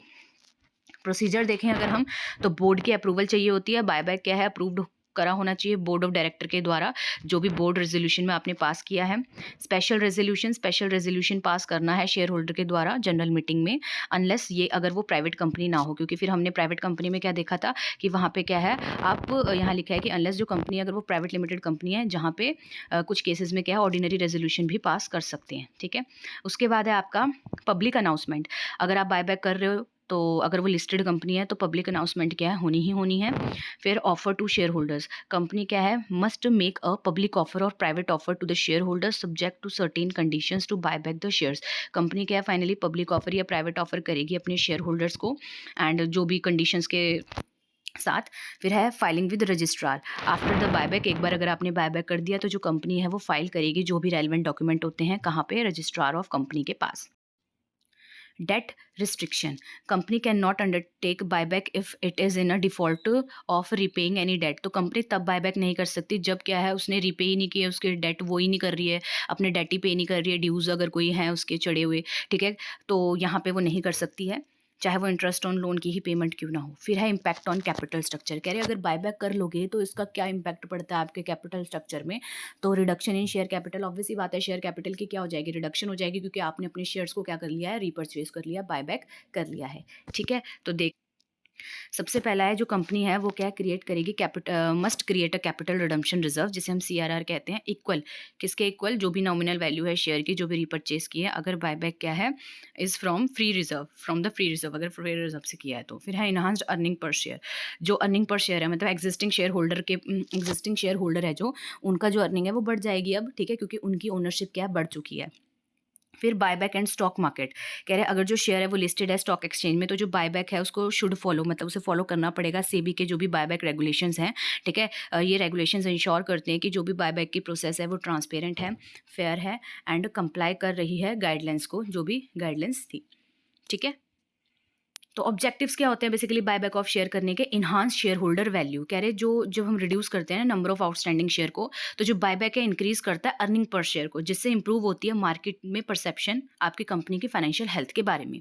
फिर है यूटिलाइजेशन ऑफ सरप्लस कैश, कह रहे अगर कंपनी के पास एक्सेस कैश रिजर्व्स हैं और and does not have profitable opportunity, और उसको लग रहा है कि कोई प्रॉफिटेबल अपॉर्चुनिटी नहीं है री इन्वेस्टमेंट की, तो वो चूज़ कर सकती है कि अपने शेयर्स क्या हैं रीपरचेज कर लेते हैं, ठीक है। फिर है बूस्ट शेयर प्राइस, कह रहे बायबैक क्रिएट करता है डिमांड कंपनी के शेयर की, देयरफॉर इससे होता क्या है शेयर के प्राइस बढ़ते हैं, स्पेशली वहाँ पे जहाँ पे जो मार्केट वैल्यू है बिलो है इट्स इंसेंट्रिक वैल्यू शेयर की। फिर है इंक्रीज प्रमोटर कंट्रोल, कह रहे if the promoter wish to increase their stake, अगर प्रमोटर चाहते हैं कि वो अपना स्टेक बढ़ाएं कंपनी में, तो वो क्या चूज़ कर सकते हैं कि चलो रीपरचेज करते हैं शेयर को, देयरफॉर रिड्यूस हो जाता है total number of shares circulation में एंड इन्हांस होता है उनकी voting power. Improve capital structure, कह रही ये हेल्प करता है एडजस्ट करने में कंपनी के कैपिटल स्ट्रक्चर को, क्योंकि हम इसमें रिड्यूस कर रहे हैं इक्विटी बेस एंड इंक्रीज करते हैं डेट इक्विटी रेशो हो जाती है, इससे बढ़ जाती है, making the capital structure more optimal. तो इससे क्या है जो आपका कैपिटल स्ट्रक्चर भी है वो भी क्या है बहुत अच्छा हो जाता है। नेक्स्ट है टैक्स एफिशिएंसी, कह रहे कंपनी रिपर्चेज करेगी ना अगर अपने शेयर को, कंपनी में repurchase shares to distribute surplus fund to share holder in a more tax efficient, तो वो और अच्छे से टैक्स एफिशिएंट तरीके से क्या है मैनर में दे सकती है अपनी डिविडेंड की पेमेंट्स को, ठीक है। As buyback may be taxed at a lower rate, क्यों? क्योंकि जो बायबैक्स होता है वो क्या है टैक्स किया जाता है लो रेट पे। फिर है conditions and restrictions on buyback, कुछ कंडीशंस या रिस्ट्रिक्शंस है बायबैक पे, तो वो क्या है? No buyback in certain circumstances, कह रहे जो कंपनी है वो बायबैक नहीं कर सकती है अगर जो कंपनी है उसने पेमेंट नहीं की है अपने इंटरेस्ट की या प्रिंसिपल अमाउंट की, अगर उसके सर में कोई भी डेट है, ठीक है। Stock market buyback, listed company can not undertake buyback through open market unless they comply with SEBI buyback regulation, जो लिस्टेड कंपनीज होती हैं वो क्या है सेबी की रेगुलेशंस को ही फॉलो करके बायबैक कर सकती है, ठीक है। उसके बाद है मैक्सिमम नंबर ऑफ शेयर्स कितना कर सकती है? 25%, उससे ज़्यादा नहीं कर सकती है। फिर है minimum price and maximum price, तो कह रहे हैं कि जो बायबैक प्राइस है can not exceed 25% of total paid up equity share capital and free reserve का 25% से ज़्यादा नहीं होना चाहिए। फिर बायबैक प्रोसेस देखें अगर हम लिस्टेड कंपनी का, तो सबसे पहले बोर्ड रेजोल्यूशन किया जाता है, ठीक है। अप्रूवल ली जाती है बोर्ड ऑफ डायरेक्टर से कि हम बायबैक करना चाहते हैं, पब्लिक अनाउंसमेंट करते हैं, उसके बाद फिर ऑफर लेटर जाता है सेंड किया जाता है, उसमें टर्म्स कंडीशंस लिखी होती हैं सारी की सारी। फिर टेंडरिंग प्रोसेस होती है, टेंडरिंग प्रोसेस में share holders tender there shares for buyback, share holder क्या है टेंडर करते हैं अपने शेयर्स को बायबैक के लिए। फिर कंप्लीटेशन होती है बायबैक की प्रोसेस, कह रहे आफ्टर द बायबैक जो कंपनी है वो क्या है रिपर्चेज शेयर्स है जो मतलब उसने रिपर्चेज कर लिए शेयर और वो सबमिट कर देगी रिपोर्ट रजिस्ट्रार ऑफ कंपनी को। इम्पैक्ट क्या पड़ता है बायबैक का? तो अभी हमने देखा कि फाइनेंशियल रेशो बढ़ेगी आपकी, आपका इक्विटी जो बेस है वो कम होगा, टैक्स इम्प्लीकेशन टैक्स में फ़ायदा होगा और एफिशिएंट तरीके से आप क्या है दे सकते हो। नेक्स्ट है मार्केट परसेप्शन, ठीक है, और अच्छी हो जाती है अपनी आपकी कंपनी के बारे में। एग्जांपल यहाँ देख सकते हो आप, एक अज्यूम करो एबीसी कंपनी है जिसने बायबैक करने हैं 25% शेयर अपने टोटल इक्विटी शेयर्स के, कंपनी के पास 10,000 शेयर्स आउटस्टैंडिंग है, ठीक है, शेयर प्राइस 50 है, तो कंपनी ने डिसाइड किया कि वो रिपर्चेज करेगी 2500 शेयर्स को 55 रुपये में प्रीमियम प्राइस पे, ठीक है। तो एक बार बायबैक हो जाएगा तो कंपनी के आउटस्टैंडिंग शेयर्स अब क्या है रिड्यूस हो गए कहाँ तक? 7500 तक। कंपनी पोटेंशियली लीड टू, अब उनका अर्निंग पर शेयर बढ़ जाएगा, उनके जो स्टॉक प्राइस है वो भी बढ़ जाएंगे। तो फाइनली कंक्लूजन देखें हम तो बायबैक ऑफ शेयर्स क्या है यूजफुल टूल होता है कंपनी के लिए, अगर उन्हें ऑप्टिमाइज करना है अपना कैपिटल स्ट्रक्चर, अपना सरप्लस कैश यूज़ करना है या फिर इन्हांस करनी है शेयर होल्डर की वैल्यू। हाउएवर उसको क्या है जो भी कंप्लायंस दे रखे हैं कंपनीज एक्ट में वो क्या है फॉलो करने हैं, एंड ये बेनिफिशियल होता है कंपनी के लिए और शेयर होल्डर के लिए भी अगर इसे स्ट्रेटेजिकली किया जाए, ठीक है। अगर बहुत ज़्यादा बायबैक किया जा रहा है तो फिर वो नेगेटिवली भी अफेक्ट कर सकता है, ठीक है, लॉन्ग टर्म परस्पेक्टिव से, तो इसको क्या है स्ट्रेटेजिकली करना चाहिए, ठीक है। नेक्स्ट क्वेश्चन है आपका फोर फीचर ऑफ शेयर्स, तो फोर फीचर ऑफ शेयर्स देख लेते हैं। तो कह रहे जो फोर फीचर्स ऑफ शेयर का मतलब ये भी एक प्रोसेस है जिसमें कंपनी ना कैंसिल कर देती है और या फिर वापस ले लेगी शेयर्स को शेयर होल्डर से, क्यों? क्योंकि शेयर होल्डर फेल हो गया पे करने के लिए जो भी रिक्वायर्ड अमाउंट उससे मांगी थी, ठीक है। तो ये जो प्रोसेस है इसे यूज़ किया जाता है कंपनी के लिए ऐसी सिचुएशन से डील करने के लिए जहाँ पे शेयर होल्डर ना अपनी जो ऑब्लिगेशंस है वो फुलफिल नहीं कर पा रहा, like non payment of calls की कंपनी कॉल कर रही है अमाउंट के लिए और वो नहीं दे पा रहा है। तो अगर हम बात करें तो जो प्रोसीजर और रूल्स है फॉरफीचर ऑफ शेयर्स के, वो गवर्न किए जाते हैं कंपनीज एक्ट 2013, ठीक है। और जो सेक्शन है पर्टिकुलरली कौन से डील करते हैं, सेक्शन 69, एंड कंपनी के आर्टिकल ऑफ एसोसिएशन में भी क्या है वो होनी चाहिए। फिर है शेयर फॉरफीचर क्या होते हैं। तो फॉरफीचर ऑफ शेयर्स का मतलब कि जब शेयर होल्डर फेल हो रहा है पे करने के लिए कॉल मनी को टाइम फ्रेम के अंदर अंदर जो भी कंपनी ने स्पेसिफाई किया था, एक बार जब शेयर्स को फॉरफिट किया जाता है तो share holder losses both the money already paid. तो अगर एक बार कंपनी ने फॉरफीचर कर लिया तो जो भी मनी पे की थी उसने ऑलरेडी, वो भी गई उससे और शेयर्स भी गए उससे, ठीक है। ओनरशिप राइट भी गया। तो फॉरफीचर ऑफ शेयर्स क्या है, मतलब बेसिकली कैंसिल कर देते हो आप, ठीक है, उसके शेयर्स को, और फिर आगे जाके रीइश्यू भी कर सकते हैं। तो प्रोविजंस देखे हम, तो जनरली जो सेक्शन 69 है वो क्या है, कंपनी एक्ट 2013 का बताता है। ये जो सेक्शन है ये डील करता है फॉरफीचर ऑफ शेयर से, अगर कंपनी कर रही है तो ये बताता है कि forfeiture due to non payment, की फॉरफीचर हो सकता है अगर पेमेंट नहीं की सामने वाले ने, ठीक है, कॉल मनी नहीं दी, आपने किया और कंपनी ने रिक्वेस्ट किया बट उन्होंने पे नहीं किया। पावर टू फोरफिट, कंपनी क्या है उसके पास राइट है कि वो फोरफिट कर सकती है शेयर होल्डर के शेयर्स को, अगर उसने क्या है अमाउंट टाइम फ्रेम के अंदर नहीं दी, पर जो और उस अकॉर्डिंग करेगी, उस टर्म्स एंड कंडीशंस के अकॉर्डिंग करेगी जो कि आर्टिकल ऑफ एसोसिएशन में लिखा होगा, या फिर जो भी डिसाइड करेगा बोर्ड। फिर बोल रहे हैं कि जो फोरफिट ऑफ शेयर्स है आर ट्रीटेड और cancelled as cancelled and can not be treated as outstanding shares once forfeited. कह रहे अगर एक बार फॉरफिट कर लिया तो हम बोल देंगे कैंसिल हो गए हैं, इसको आउटस्टैंडिंग शेयर की तरफ पे ट्रीटेड नहीं किया जाएगा। एंड आर्टिकल ऑफ एसोसिएशन है जो वो प्रोवाइड करे स्पेसिफिक प्रोविजन क्या है फॉरफिट ऑफ शेयर्स के, जो और जो भी प्रोविजन आर्टिकल ऑफ एसोसिएशन में वो मैच खाते हो गाइडलाइन जो भी प्रोवाइड की गई है कंपनी एक्ट 2013 के द्वारा। कंडीशन देखते हैं कि कब कब फॉरफीचर ऑफ शेयर्स हो सकते हैं। तो सबसे पहले अगर कोई पेमेंट नहीं की है कॉल की, नॉन पेमेंट ऑफ कॉल, फिर अगर फेलियर हो गया है इंस्टॉलमेंट को पे करने में, या फिर नोटिस रिक्वायरमेंट। अच्छा, बिफोर फॉरफीचर कंपनी को क्या सर्व करना पड़ता है एक नोटिस शेयर होल्डर को, और उन्हें बोलना पड़ता है कि भाई आपकी अमाउंट ये ड्यू है और आपको इतने सर्टेन पीरियड पे क्या है ये देनी है। अगर शेयर होल्डर फिर भी पे नहीं कर रहा है नोटिस पीरियड के बाद भी, तो कंपनी फिर इनिशिएट कर सकती है फॉरफीचर की प्रोसेस को, ठीक है। फिर है रिजोल्यूशन ऑफ बोर्ड। तो जो फॉरफिट है वो भी must be done by resolution of board of director. The board is empowered to take the decision, मतलब लेगा decision. No legal obligations on the companies to reissue forfeit share. कह रहे company है जो वो री इशू करे ना करे उसकी मर्जी है। हाउएवर मोस्ट ऑफ केसेस में जो फॉरफिटेड शेयर्स हैं उन्हें री इशू कर दिया जाता है, बट ये कोई ऑब्लिगेशन नहीं है कि करना ही करना है। प्रोसीजर की बात करें तो कॉल फॉर पेमेंट, सबसे पहले क्या है कंपनी कॉल करेगी, ठीक है, पेमेंट के लिए शेयर होल्डर को डिमांड करेगी वो पेमेंट कि भाई दे दो इतनी आउटस्टैंडिंग है। फिर notice to defaulting share holder, कह रहे कि अगर शेयर होल्डर फेल हो गया पे करने के लिए जो भी रिक्वायर्ड अमाउंट मांगी थी उस स्टिपुलेटेड टाइम में, तो कंपनी क्या है सेकंड नोटिस देगी, फाइनल नोटिस देगी, और इसमें बेसिकली बोला जाएगा कि पैसे दे दो आपके जो भी जितने भी बनते हैं। फिर है जो नोटिस विल स्पेसिफाई, और जो ये नोटिस है उसमें स्पेसिफाई कर दिया जाएगा कि कितनी अमाउंट आपके ऊपर ड्यू है। फिर है बोर्ड रेजोल्यूशन फॉर फॉरफीचर, कह रहे बोर्ड ऑफ डायरेक्टर पास करेंगे फिर फाइनली रेजोल्यूशन फॉरफिट करने के लिए शेयर्स को, और ये रेजोल्यूशन में बताया जाएगा कि भाई हाँ इसीलिए हमने क्या किया है फॉरफिट किया है। फिर है डिक्लेरेशन ऑफ फॉरफीचर, कह रहे वंस बोर्ड अगर रेजोल्यूशन पास कर देता है तो जो शेयर है ऑफिशियली फॉरफिट कर दिए जाएंगे, ठीक है, and the name of the share holder remove कर दिया जाएगा जो भी रजिस्टर ऑफ मेंबर्स होते हैं उसमें से। शेयर होल्डर है जो अब वो उसका कोई राइट नहीं है उस शेयर पे। रिकॉर्डिंग ऑफ फॉरफीचर, कह रहे जो रजिस्टर ऑफ मेंबर है एंड जो शेयर सर्टिफिकेट है उस शेयर होल्डर का, उसे अपडेट किया जाएगा और रिफ्लेक्ट किया जाएगा कि फॉरफीचर ऑफ शेयर हो गए हैं। कंपनी मस्ट ऑल्सो इन्फॉर्म, और कंपनी को इन्फॉर्म भी करना है रजिस्ट्रार ऑफ कंपनी को फॉरफीचर के बारे में। अच्छा, क्या रिजल्ट आते हैं इसके अगर फॉरफीचर कर दिया जाए तो loss of share holder right, share holder का अब राइट है जो शेयर पे वो क्या है लॉस हो चुका है।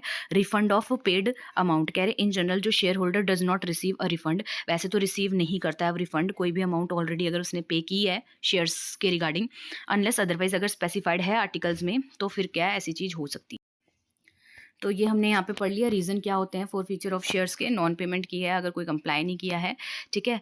और उसके बाद ये एग्जांपल है, तो आप एग्जांपल देख सकते हो कि एक कंपनी है XYZ लिमिटेड, उसने इशू किए 1000 शेयर, प्राइस पे 100 ईच का था, 50 पेबल एप्लीकेशन पे थे और 50 कॉल पे थे। अब शेयर होल्डर है उसने फेल हो गया वो पे करने के लिए अमाउंट 50 प्रिस्क्राइब टाइम में, और उसको नोटिस भी दिया फिर भी नहीं दिया उसने पैसे। तो कंपनी क्या है अब प्रोसीजर को फॉलो करेगी, बोर्ड रेजोल्यूशन में पहले पास करवाएगी, उसके बाद क्या है जो 50 रुपये ऑलरेडी पेड हैं वो तो लॉस कर ही जाएगा शेयर होल्डर, अब उसके शेयर्स का राइट भी उससे छीने जा चुके हैं। कंपनी क्या है रीइशू भी कर सकती है उस शेयर्स को जो भी फॉरफिट किए हैं, ठीक है। रीइश्यू ऑफ फॉरफिटेड शेयर्स, तो टर्म्स होती हैं, बोर्ड का अप्रूवल चाहिए, तो यही आपको समरी में दिया है। कंक्लूजन देख लेते हैं। तो कह रहे जो फॉरफीचर ऑफ शेयर है, ये एक ऐसा मैकेनिज्म है जिसमें कंपनी क्या है, इसके थ्रू अगर कोई शेयर होल्डर ने मतलब मीट नहीं की फाइनेंशियल ऑब्लिगेशंस अपनी, तो फिर ये प्रोसेस कैरी आउट किया जाता है कंपनीज एक्ट 2013 के according and article of association of the company के अकॉर्डिंग। ये हेल्प करता है क्लियर करने में जो भी अनपेड ड्यूज़ हैं कंपनी के, और कंपनी क्या है इसको अच्छे से करती है ट्रांसपेरेंट एंड फेयर मैनर में, जो भी रूल्स प्रिस्क्राइब्ड हैं उसके साथ। फिर आपका जो नेक्स्ट क्वेश्चन है, जो कि अगेन बहुत ज़्यादा इंपॉर्टेंट क्वेश्चन है, application supported by blocked amount, ASBA। ठीक है, तो ये 5-15 दोनों मार्क्स में आपको आता है, पेपरों में आ जाएगा। कैसे करना है वो इस वीडियो में हम देखेंगे। तो application supported by blocked amount is a mechanism, basically एक मैकेनिज्म है जिसे इंट्रोड्यूस किया गया है securities and exchange board of India, SEBI के द्वारा, जो सिंप्लीफाई करता है प्रोसेस अप्लाई करने की शेयर्स के लिए इनिशियल पब्लिक ऑफरिंग में और अदर पब्लिक इशू में। अब होता क्या है कि इसमें ASB में जो इन्वेस्टर की एप्लीकेशन अमाउंट है वो क्या है, ब्लॉक रहती है इन देयर बैंक अकाउंट, उसके बैंक अकाउंट में, अंटिल कब, जब तक शेयर उसको अलॉटेड ना कर दिए जाए। ये क्या है, ये इंश्योर करता है कि जो इन्वेस्टर है does not need to pay upfront and funds are only debited when allotment is finalised. कह रहे कि इससे ये इंश्योर रहता है कि जो इन्वेस्टर्स है उसे ऐसा नहीं है कि एकदम से पे करना पड़ रहा है, बस फंड क्या है, जो फंड है वो क्या है तब डेबिट होंगे जब उसे अलॉटमेंट कर दिया जाएगा। ASBA इज एप्लीकेबल, किसके लिए एप्लीकेबल होता है, इनिशियल पब्लिक ऑफर्स के लिए और फॉलो ऑन पब्लिक ऑफर के लिए और राइट इशू एटसेट्रा, इन सब के लिए। ठीक है, तो की फीचर्स देखें तो blocking of funds, basically application amount क्या है, ब्लॉक कर दी जाती है इन्वेस्टर के बैंक अकाउंट में instead of transferring it to the companies और इंटरमीडियरीज, एंड जो ब्लॉक्ड अमाउंट है उस अर्न्स इंटरेस्ट, ठीक है, अगर वो सेविंग अकाउंट के थ्रू है। डेबिट ऑन अलॉटमेंट, कह रहे जो अमाउंट है उसे डेबिट किया जाता है after the shares are allotted, एक बार अगर शेयर अलॉट कर दिए जाएंगे उनको तब। If the shares are not allotted, अगर उन्हें शेयर अलॉट नहीं किए तो जो ब्लॉक्ड अमाउंट है उसे रिलीज कर दिया जाता है इमीडिएटली। अवेलेबिलिटी की बात करें थ्रू बैंक्स, तो जो ASBA है ये क्या है, can be issue only through SEBI registered self certified syndicates, bank के थ्रू होता है जो ऑफर करते हैं सर्विसेज को। नो रिफंड हैसल, कह रहे सिंस जो फंड है वो क्या है, रिमेन है इन्वेस्टर के अकाउंट में अंटिल अलॉटमेंट, तो इसमें कोई ऐसे नीड भी नहीं है कि रिफंड प्रोसेस चलानी पड़े। And mandatory for retail investor, SEBI has made ASBA mandatory किया गया रिटेल इन्वेस्टर के लिए पब्लिक इशू में, सो दैट ये प्रोसेस क्या है, इजीली चले। प्रोसेस की बात करें तो इन्वेस्टर एप्लीकेशन, जो इन्वेस्टर है वो सबमिट करता है एन ASBA एप्लीकेशन अपने बैंक को, फिजिकली या ऑनलाइन, ठीक है, for applying for shares in an IPO, किसके लिए, अप्लाई करने के लिए जो भी शेयर्स हैं IPO में। फिर ब्लॉकिंग ऑफ फंड, जो बैंक है वो ब्लॉक करता है एप्लीकेशन अमाउंट इन्वेस्टर के अकाउंट में एंड सेंड करता है application to the registrar of the issue, जो भी रजिस्ट्रार है इशू को, उसको सेंड करता है एप्लीकेशन। वेरिफिकेशन बाय रजिस्ट्रार, अब रजिस्ट्रार क्या करेगा, registrar of the issue verify करेगा एप्लीकेशन को और चेक करेगा अवेलेबिलिटी ऑफ फंड। फिर अलॉटमेंट, कह रहे इफ़ द शेयर्स, अगर शेयर्स अलॉट कर दिए जाएंगे तो जो ब्लॉक्ड अमाउंट है वो डेबिट कर दी जाएगी उसके अकाउंट से, अगर नहीं किए जाएंगे तो ब्लॉक्ड अमाउंट को क्या है, रिलीज कर दिया जाएगा इमीडिएटली। बेनिफिट क्या होते हैं, कन्वीनियंट होता है इन्वेस्टर्स के लिए, फंड क्या है उन्हीं के ही अकाउंट में रह रहे हैं, ठीक है। एंड जो प्रोसेस है ये एलिमिनेट करती है कि अगर उन्हें अलॉटमेंट नहीं की गई तो रिफंड की प्रोसेस होती है, उसको ये एलिमिनेट करती है। ट्रांसपेरेंसी रहती है, इन्वेस्टर का बेटर कंट्रोल रहता है उनके फंड के ऊपर, ठीक है। एंड वो देख सकते हैं ब्लॉक्ड अमाउंट को अपने अकाउंट में। रिडक्शन इन प्रोसेसिंग टाइम, जो भी प्रोसेस ये जो प्रोसेस है रिड्यूस करती है जो भी एडमिनिस्ट्रेटिव डिले हो सकते हैं, क्योंकि यहाँ पे कोई नीड नहीं है हैंडल करने की रिफंड को manually. And no upfront payment, कह रहे इन्वेस्टर को रिक्वायर्ड नहीं होता है कि वो क्या है पे करें अंटिल जब तक उसको शेयर अलॉटेड नहीं हो जाते। एलिजिबिलिटी की बात करें तो कोई भी इन्वेस्टर अप्लाई कर सकता है शेयर्स के लिए, shares in initial public offer या फिर जो फॉलो ऑन पब्लिक ऑफर है वो एलिजिबल होता है, यूज़ कर सकता है वो ASBA को if they have a bank account, उसका बैंक अकाउंट होना चाहिए किसके साथ, SCSB, अभी हमने ऊपर फुल फॉर्म देखी थी। And they apply for the public issue through, और उसको अप्लाई करना पड़ेगा पब्लिक इशू को किसके थ्रू, ASBA प्रोसेस के through. ASBA mandatory for all retail investors होता है कब, IPOs के टाइम। तो कंक्लूजन देखें तो जो ASBA है ये बेसिकली इनिशियल पब्लिक ऑफर के टाइम पे यूज़ कर सकते हो। ये प्रोवाइड करता है एक secure efficient investor friendly method. इससे इंश्योरिटी रहती है कि जो इन्वेस्टर है वो मेंटेन कर सकता है कंट्रोल अपने फंड में, ठीक है। इससे जो ट्रांसपेरेंसी है वो बढ़ती है, रिड्यूस होता है टाइम जो भी रिक्वायर्ड होता है शेयर अलॉटमेंट का और रिफंड का। फिर नेक्स्ट है जो आपका वो है क्वेश्चन, डीम्ड प्रोस्पेक्टस क्या होता है, डिटेल में बताइए। तो जो डीम्ड प्रोस्पेक्टस है ये सेक्शन 25 डील करता है कंपनीज एक्ट 2013 का। It refers to a document, basically ये डॉक्यूमेंट होता है that is not explicit called a prospectus, जिसे आप पूरी तरीके से प्रोस्पेक्टस नहीं बोल सकते, बट इसे ट्रीट किया जाता है as one under the specific circumstances, किसी किसी सर्कमस्टांसेस में, when it contain information meant for raising capital from the public, जब क्या है इसके अंदर इन्फॉर्मेशन होगी कैपिटल को रेज़ करने की पब्लिक से। तो और देखते हैं, एक डीम्ड प्रोस्पेक्टस कोई भी डॉक्यूमेंट हो सकता है जो इशू किया जा रहा है कंपनी के द्वारा, जो ऑफर कर रही है सिक्योरिटी सेल के लिए पब्लिक को इंटरमीडियरीज के थ्रू, चाहे वो ब्रोकर हो, अंडरराइटर्स हो और कोई अदर एंटिटी हो। इवन दो ये डॉक्यूमेंट क्या है, इज नॉट एज प्रोस्पेक्टस, इसका नाम प्रोस्पेक्टस नहीं है, इसे बोल नहीं सकते आप प्रोस्पेक्टस, बट ये क्या है सिमिलर जैसा ही होता है, ठीक है, पर्पस में भी। तो इसे क्या है कुछ therefore is subject to same legal provisions as a prospectus, तो prospectus में जो legal provision होते हैं वही इसमें होते हैं। सिंपलर टर्म में बात करें तो एक कंपनी ना, इफ अ कंपनी अलॉट और agree to allot securities to intermediaries with the intentions that this securities will offer to the public, the document facilitating this process is considered a deemed prospectus. तो क्या बोला है कि अगर एक company allot कर रही है या फिर वो अग्री अलॉट कर रही है सिक्योरिटीज अपने इंटरमीडियरीज को, इस इंटेंशन के साथ कि वो जो सिक्योरिटी है वो ऑफर करेगी पब्लिक को, तो ये डॉक्यूमेंट जो फैसिलिटेट कर रहा है इस प्रोसेस को, इसे कंसिडर किया जाता है डीम्ड प्रोस्पेक्टस। की फीचर की बात करें तो इसे इशू किया जाता है इंटरमीडियरीज के द्वारा। It is often issued by intermediaries, कौन कौन हो सकते हैं, अंडरराइटर्स, ब्रोकर, जो परचेज करते हैं सिक्योरिटीज़ को कंपनी से इस इंटेंशन के साथ कि वो उसे आगे रीसेल करेंगे पब्लिक को।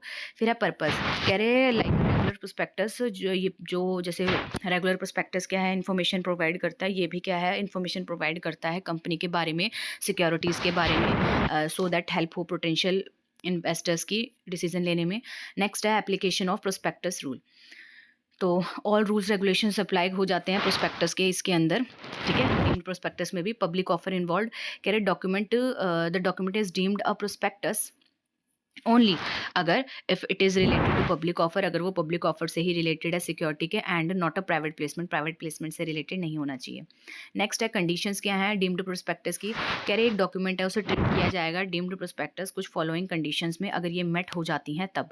अलॉटमेंट ऑफ सिक्योरिटी, कंपनी को अलॉट करना है या अग्री टू अलॉट करेगी वो सिक्योरिटीज़ इंटरमीडियरीज को, purpose of resale to public, allotment क्या है की जाती है इस इंटेंशन के साथ कि जो सिक्योरिटीज़ है उसे आगे क्या पब्लिक को ऑफर किया जाएगा। देन है डिस्क्लोजर, डॉक्यूमेंट यूज़ किया जाता है इंटरमीडियरीज, डॉक्यूमेंट जो यूज़ किया जाता है इंटरमीडियरीज के द्वारा वो डिस्क्लोज करे सारी की सारी नेसेसरी डिटेल अबाउट कंपनी, उसकी फाइनेंशियल कंडीशन क्या है और सिक्योरिटीज़ कौन कौन सी वो इशू कर रही हैं। नेक्स्ट है आपका कंटेंट ऑफ डीम्ड प्रोस्पेक्टस, इसमें क्या क्या कंटेंट आते हैं, तो डीम्ड प्रोस्पेक्टस मस्ट इंक्लूड, इसमें कुछ ये चीज़ें आती हैं, लाइक कंपनी की डिटेल आती है, सिक्योरिटी किस टाइप की ऑफर कर रहे हैं उसके बारे में डिटेल आती है, फाइनेंशियल इन्फॉर्मेशन आती है, पर्पस क्या है इशू का वो आता है, रिस्क फैक्टर क्या है ये आता है, और अंडरराइटर्स एंड प्रमोटर्स के बारे में डिटेल आती है। अच्छा, इंपॉर्टेंस क्या है डीम्ड प्रोस्पेक्टस की, इन्वेस्टर प्रोटेक्शन, कह रहे ये इंश्योर करता है कि ट्रांसपेरेंसी बनी रहे एंड ये प्रोवाइड करता है इन्वेस्टर को सफिशिएंट इन्फॉर्मेशन सो दैट वो इन्फॉर्म डिसीजन ले सकें। नेक्स्ट है लीगल कंप्लायंस, ये इंश्योर करता है कि जो इंटरमीडियरीज है वो कंप्लाई करें सेम डिस्क्लोजर नॉर्म्स जो क्या है एज जो कंपनी इशू करते हुए रेगुलर प्रोस्पेक्टस फॉलो करती है। फिर है मार्केट एफिशिएंसी, ये हेल्प करता है मेंटेन करने में फेयरनेस और कॉन्फिडेंस सिक्योरिटी मार्केट में। लाइबिलिटीज़ एंड पेनल्टीज़ की बात करें तो अगर मिस स्टेटमेंट हुई डीम्ड प्रोस्पेक्टस में तो फिर लाइबिलिटी पेनल्टीज राइज हो सकती हैं। तो कह रहे कि अगर डीम्ड प्रोस्पेक्टस कंटेन कोई भी फॉल्स इन्फॉर्मेशन होगी उसके अंदर या मिसलीडिंग स्टेटमेंट होगी तो दोनों कंपनी भी इंटरमीडियरीज भी हेल्ड होंगे लाइबल, ठीक है। फिर है civil and criminal penalties, intermediaries and directors क्या है फेस कर सकते हैं फाइन या फिर इम्प्रिजनमेंट अगर उन्होंने मिसलीडिंग इन्फॉर्मेशन दी या फिर कुछ ओमिशन कर दिया डीम्ड प्रोस्पेक्टस में। तो कंक्लूजन की बात करें तो एक डीम्ड प्रोस्पेक्टस क्या है, एक बहुत ही इंपॉर्टेंट कंसेप्ट है। ये इंश्योर करता है कि पब्लिक ऑफर इनडायरेक्टली कर रहे हैं हम थ्रू इंटरमीडियरीज, ठीक है, एंड ये सेम रेगुलेशंस इसमें होते हैं, स्टैंडर्ड्स होते हैं जो डायरेक्ट ऑफर के होंगे, एंड ये इन्हांस करता है ट्रांसपेरेंसी, प्रोटेक्ट करता है इन्वेस्टर को एंड प्रमोट करता है ट्रस्ट कैपिटल मार्केट में। नेक्स्ट क्वेश्चन है हमारा आर्टिकल्स ऑफ एसोसिएशन एओए। तो मेमोरेंडम ऑफ एसोसिएशन भी हो गया हमारा। अब हम देखते हैं आर्टिकल ऑफ एसोसिएशन। तो द आर्टिकल ऑफ एसोसिएशन भी एक लीगल डॉक्यूमेंट होता है जो डिफाइन करता है इंटरनल गवर्नेंस कैसी होगी, मैनेजमेंट कैसी होगी और ऑपरेशनल रूल्स क्या होने वाले हैं कंपनी के लिए। ठीक है, इट कॉम्प्लीमेंट्स द मेमो, ये कहीं ना कहीं क्या है, हेल्प करता है या उसके जैसा होता है मेमोरेंडम ऑफ एसोसिएशन के जैसा। एंड ये एक्ट करता है लाइक अ रूल बुक। ठीक है, ये रूल बुक होता है कंपनी के लिए कि कंपनी को जब डे टू डे ऑपरेशंस कर रही है तो कौन कौन से रूल्स वगैरह फॉलो करने हैं, डिसीजन मेकिंग कैसे करनी है, ये सब। जो आर्टिकल ऑफ एसोसिएशन है ये बेसिकली आपको बताता है कि क्या रिलेशनशिप होगा कंपनी का, उसके मेंबर्स का एंड डायरेक्टर्स का। ये क्या है, राइट्स, ड्यूटीज़ एंड रिस्पॉन्सिबिलिटीज़ भी बताता है। फिर अगर हम फीचर्स की बात करें आर्टिकल ऑफ एसोसिएशन में, तो सबसे पहले है scope. Article of association deal करता है internal affairs and management of the company क्या होंगी। जैसे कि एमओए है वो गवर्न करता है कि कंपनी के एक्सटर्नल ऑपरेशन और ऑब्जेक्टिव कैसे होंगे, तो एमओए इंटरनल का बताता है। Legal binding, article of association एक बाइंडिंग डॉक्यूमेंट है कंपनी के लिए, मेंबर के लिए, उसके एंड डायरेक्टर्स के लिए। कस्टमाइजेशन, कह रहे हैं कि जो कंपनी है वो क्या है, यूज़ कर सकती है एओए को। कुछ ऐसे एओए होते हैं जो क्या स्पेसिफिक रिक्वायरमेंट के अकॉर्डिंग सूट करते हैं, टेलर मेड होते हैं। ठीक है, तो आप उसे भी यूज़ कर सकते हो अगर आपको सूट कर रहे हैं। नेक्स्ट है subordinate to MOA. Article of association align करे एमओए के ही, मतलब मैच खाता हो एमओए के साथ। ठीक है, अगर इनके बीच में कोई ऐसी चीज़ है जो कॉन्फ्लिक्ट हो रही है तो एमओए की बात को माना जाएगा, जो उसमें लिखा होगा उसे माना जाएगा। तो अगर हम कंटेंट बात करें आर्टिकल ऑफ एसोसिएशन में क्या होता है, तो सबसे पहले होता है शेयर कैपिटल। रूल्स होते हैं किसके रिगार्डिंग, कि कैसे इशू, कैसे ट्रांसफ़र, कैसे फोर फीचर या कैसे अल्ट्रेशन किया जाएगा शेयर में। फिर आता है राइट्स ऑफ शेयर होल्डर, कह रहे वोटिंग राइट, डिविडेंड डिस्ट्रीब्यूशन कैसे की जाएगी, क्या प्रोसीजर होगा कॉलिंग करने का जनरल मीटिंग को, वो लिखा होता है। नेक्स्ट है बोर्ड ऑफ डायरेक्टर, अपॉइंटमेंट कैसे होनी है, क्वालिफिकेशन क्या होंगी, power, duties, remuneration of director क्या होंगी, वो भी इसमें लिखा होता है। नेक्स्ट है मीटिंग, रूल्स क्या होंगे बोर्ड मीटिंग के, जनरल मीटिंग के, रेजोल्यूशन के, वो लिखे होते हैं। बोरोइंग पावर, प्रोसीजर और लिमिट क्या हो सकती है लोन लेने की, ठीक है, और इशू करने की डिबेंचर। फिर आता है ऑडिट एंड अकाउंट्स, मेंटेन कैसे करेंगे हम अकाउंट्स को या ऑडिट रिक्वायरमेंट्स को। ठीक है, तो ये था हमारा पूरा का पूरा क्वेश्चन।